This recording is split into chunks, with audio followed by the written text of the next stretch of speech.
Moving into the evening hours, the snow will continue to fall. We've got some warm air moving up from the south. That's going to mix the rain and sleet kind of over to almost a rain-snow mix right along the southern side of this precipitation shield. But some heavy snow going now from Indianapolis north up to Chicago, back to Milwaukee. Some pretty decent banding of snow here. And then out on the front side of this, I think we see some heavy snow across southern Michigan as this area of low pressure continues to lift off to the north and east. Once you get into this time frame, say 8 o'clock Central, the time above me is Eastern, you're going to start to see the snow cut off across Illinois, Indiana. It's not going to cut off completely, but it's really going to lighten up, and your heavier bands start to lift to the north into most of Michigan at this point, getting some decent snow heading into the overnight hours. The snow's tapering off across Iowa, back to the west across South Dakota, North Dakota, up into Minnesota, where we're getting some heavy snow too today. That starts to back off. And then we start to see the snow calm down some across Wisconsin by the time we wake up. Also Illinois as we get into early Sunday morning. Now we're looking into the Appalachians. Here comes the ice. Check it out. Some cold conditions at the surface, creating slick travel early in the morning on Sunday. Dangerous travel for sure when you end up seeing cold surface conditions with that cold air wedging down the east face of the mountains. Once we get into Sunday afternoon, that warm air eventually wins. It scours out the cold air at the surface, and we start to see warmer conditions and just plain rain start to stick around. Behind this cold northwest flow, some lake effect kicks in, and then we start to see signs of the next storm looming on the way, with some light snow breaking out across Kansas, Nebraska, Iowa. This is the second system that we're going to be tracking. Wave after wave of cold, I think, is on the way as we head into December. And this, to me, looks like an extremely stormy weather pattern. We're going to look at the long range, too, here, kind of take it down through the next couple of weeks. Below average temperature. Someone asked me yesterday, what are the greens and the blues? That's below average. Red and oranges and sort of lava color. That's above average temperatures. These are temperature departures from average. These are single-day temperature departures as we head through the week. I mean, look, it's going to be cold also into parts of Canada, way below average. In fact, close to 25 degrees below average as a decent Arctic push moves across this region. That cold air skirts across the Great Lakes into the northeast, and we'll see some cold temperatures here as well. Once we get into next week, into next weekend, check it out, guys. More northwest flow, bringing that cold air in. One big storm moving through the Great Lakes right now, another one on its heels. And now we're looking at the next system starting to take shape across the Rockies. This is actually going to bring a little bit of snow into Iowa. I've got my mind on Iowa today. Some big snow coming down here. Idaho with a little bit of precipitation. Maybe the Wasatch. It's not going to be your big snow that you're looking for to really save the snow season or get it started. It's still really early, but we're getting into December now, and some folks are looking down the road going, where's the snow? Starts to pick up, though, across Colorado. And this innocent-looking feature here is going to cause all kinds of forecasting struggles as we go through the week. It starts to move out into the plains. This is the overnight European run, and there's just so much variability. I do want to show you this run in particular because I think it has the best solution at this point. Light snow picking up across Oklahoma, Kansas, streaking north into Illinois, Indiana, again, in areas where we're seeing snow today. And then we'll start to see this amplify. Now, the European is trying to be a little progressive. It's leaning this thing in a positive tilt. It's not negatively tilted. This doesn't look like a strong storm, and that doesn't lead to big snows in this area. Where it starts to look a little different is as it approaches the coast. You're going to start to see a big thermal difference here, that differential in heating here. The cold air to the west and the really warm air across the ocean is going to help to drive surface low pressure developing along the coast. You've got some pretty cold air back to the west, so that's going to lead to some snow, I think, across Ohio, Pennsylvania. I don't think it gets into Philadelphia, but get up to Harrisburg, get into the Poconos. Snow's looking more likely here. I'm going to show you the spread of the ensemble guidance. But the overnight European is dumping snow into the northeast. I mean, just crushing it, okay? This would be really impactful. And then we've got some lighter snows with some really cold conditions across the northern Rockies, sliding down into the central U.S. as our second or third or fourth reinforcing shot of cold air drops in. Once we get into the northeast, Now we're starting to see this move away, some colder air moving in, and the lake effect snow machine turns on. Let's take a look at the snow totals. We're going to go through this pretty quickly, but before I do, I want to show you the GFS in that same time frame. It's got the snow as well. It's there. This is the newest. Well, this is actually the early morning run. I want to show you the newest run from today, this afternoon, or really it ran just this morning.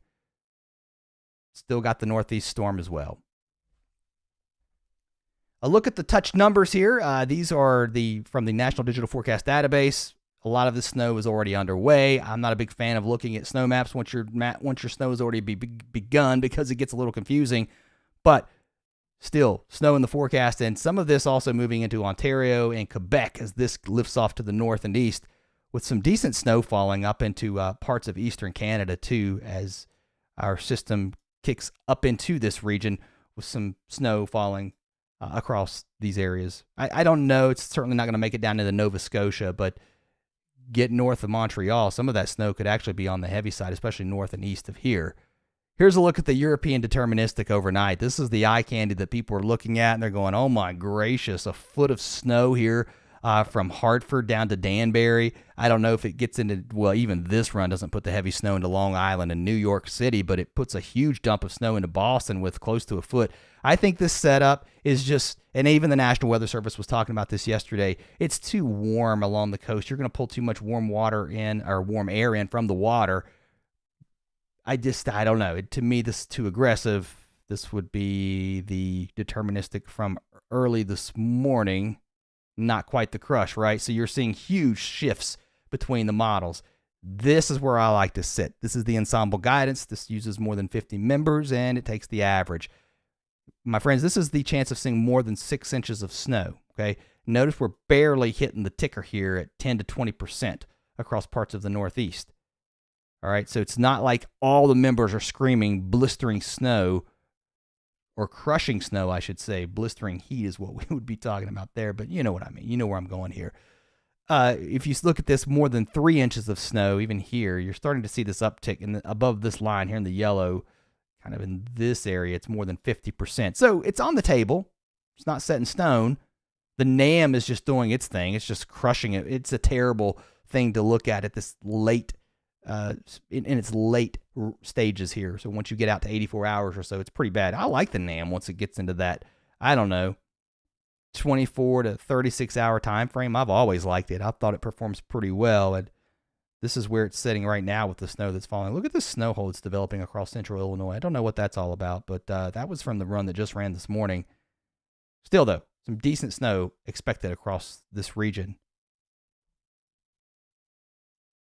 Back to the west, this is the snow that will be falling as we head towards Tuesday and Wednesday as that system streaks east. These are going to be two or 3 day snow totals, 2 day snow totals. So it's going to take the snow that's falling now, it takes it away, and now you're looking at the 3 days prior to Wednesday. So that next streak of snow looks pretty light as it pushes across the plains and toward the Great Lakes and into the Northeast. But still, we're talking about a couple more inches of snow on top of areas that are seeing snow today.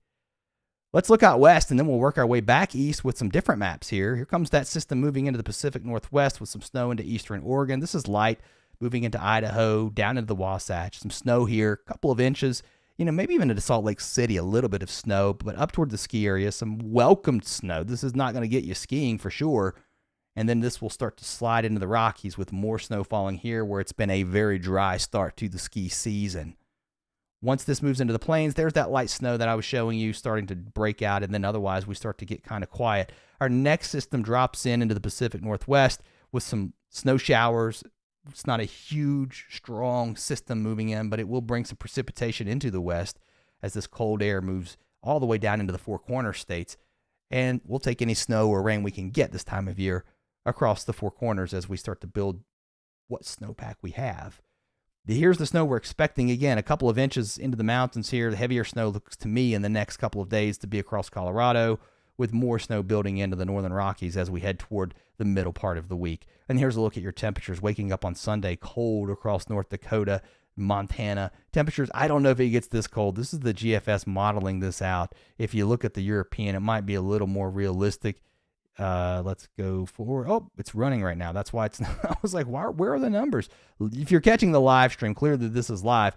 The new European is coming out right now, so those numbers weren't there. Okay, so yeah, this probably looks more realistic than the GFS. So temperatures near or below zero tomorrow morning. Highs barely getting above zero in many of these areas. And that cold air, you can see how it's kind of spilling south as we head through Sunday into Monday down into the plains. So it's not going to be as cold, but we're talking about highs in the 20s and low 20s at that across Nebraska. And then you can see that cold pushing all the way down into Texas. Relatively cold across the west. Not a big warm up on the way, but we will see even colder temperatures, though, I think, as we head toward the end of the week across this area. Further to the east, here's the storm we're watching on this Saturday that lifts to the north and east. It's going to bring that heavy snow with it. Rain to the south. It could be heavy at times across East Texas, Louisiana, Mississippi, into Tennessee. No snow for you guys on this go around. Keep an eye on things, though. Listen, as we head into December, this cold is looking really interesting, and this setup as we head into December, I wouldn't turn my back on it and throw in the towel just yet. Winter's not even officially started yet either. People really put the cart before the horse here, and they're going, it's over. I'm like, God, it's like November 29th. All right, hold your horses. Here we go. Cold air moving down into Texas, too. I mean, colder, but it's not going to be really, really frigid cold. And then here comes the snow breaking out across the plains. Some showers picking up across the south, across East Texas, Louisiana, Mississippi, Alabama. And then there's that lighter snow showing up here heading into Tuesday, streaking east with our next system. And then I'm going to let this roll out in time. This will be Wednesday, now into Thursday. Cold high pressure settling in across the central U.S., some moisture across the south and even to the southwest. Again, some rain and snow possible here. And then as we head into next weekend, I think you watch things. I don't know that we're going to get any types of snowstorms here into Texas. It's just not this type of setup, but watch the Mid-Atlantic, watch the South, watch this, okay? The models are sniffing something. I'm not buying it, but I'm looking at it going, all right. Pay attention to this. The cold is pushing south. Check it out. The cold front, do I even need to draw it? You can see it pushing into Texas. Highs tomorrow, much colder. As we head into Monday, that pushes all the way to the Gulf Coast. So highs here get pushed back into the 40s and 50s. So definitely cool and frigid across the upper Midwest with highs in the teens. Let's go east. Let's talk about your fantasy southern snowstorm that might be on the way. I think it's like a 3% chance, but let's look at it. All right, here comes the snow that's going into Canada today. There's that wintry mix that starts early in the morning east of the Appalachians, and then this all moves out. A little bit of lake effect behind this, high pressure building in, and then we've got the rain moving into the south. We've talked about that, but look, maybe a chance of some more sleet and freezing rain into the parts of the southern Appalachians again, and watch into parts of Arkansas here. There may be enough cold air, and it may be shallow enough that there could be some mixed precipitation on this side of our system as well as it lifts north. Now we're talking about Tuesday morning. Maybe a rough go. Again, from Roanoke north up to Stanton, go all the way up to Winchester. We could be seeing some sleet, freezing rain back into the mountains of West Virginia.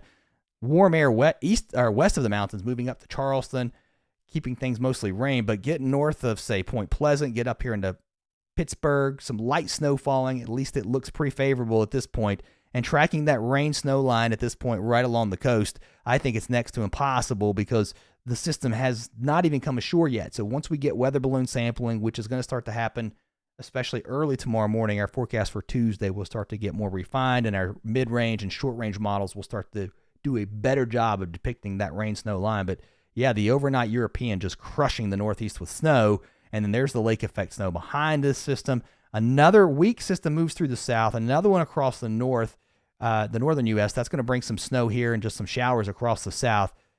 This is an interesting look, okay? We start to turn cold. This would be next Saturday, so we're talking about a week from now, pretty far out. Turning cold in the east. Are we looking at another Clipper system bringing some snow into the Northeast? Maybe, I don't know, and into the Great Lakes. Let's keep an eye on this, but if this is the case, the thing that I would believe is the most interesting part of it would be the cold that follows. And now if this happens, it pushes it pretty far to the south. Look what the European is trying to do by next Tuesday. I'm just going to let that sit there and go, it's an operational run. Don't listen. You're going to cry if you look at this and you go, all right, we've got a snowstorm in Winston-Salem and Greensboro and Richmond. It went away. What happened to it? Well, was it really there? Look at yesterday's run. It really wasn't there because there comes the cold, right, that I just showed you. But where's, oh, well, there it is. Just a little different looking. The fact that the models are sniffing something out during this time frame, to me, super impressive. All right, here's a look at your temperatures across the east. We are going to be cooling down here too. Ahead of our system that's moving through the Great Lakes, temperatures warm up. It's why you're going to see that transition over to some rain across parts of Indiana. Let me look at this. We get above freezing as far north as, maybe even South Bend, and then across eastern Michigan up to Detroit. And then the cold air follows that, and we drop back below freezing heading into Monday, and then into Tuesday. It stays cold. I'm going to let this roll quickly. A cold morning on Wednesday. And here comes that reinforcing shot of cold into the northern, really, I would say the Great Lakes into the northeast. It doesn't really push into the south. I think we have to wait on that until next weekend into the following week. And let's go back to the 0Z run. I'll take you through the midnight run. Yes, there comes the cold into the south. I don't know. We'll see. I'm shopping for a snowstorm for you guys. I know folks in the south may be looking for a snowstorm. It's always hard to get snow in the south. It's still December too. So let's wait. We've got a lot of winter to go. If you made it this far, if you're joining the live stream, that means maybe you're a weather geek like me. You enjoy watching this kind of stuff. Hope you'll subscribe and come back, and I hope you enjoyed the live stream today. See you next time.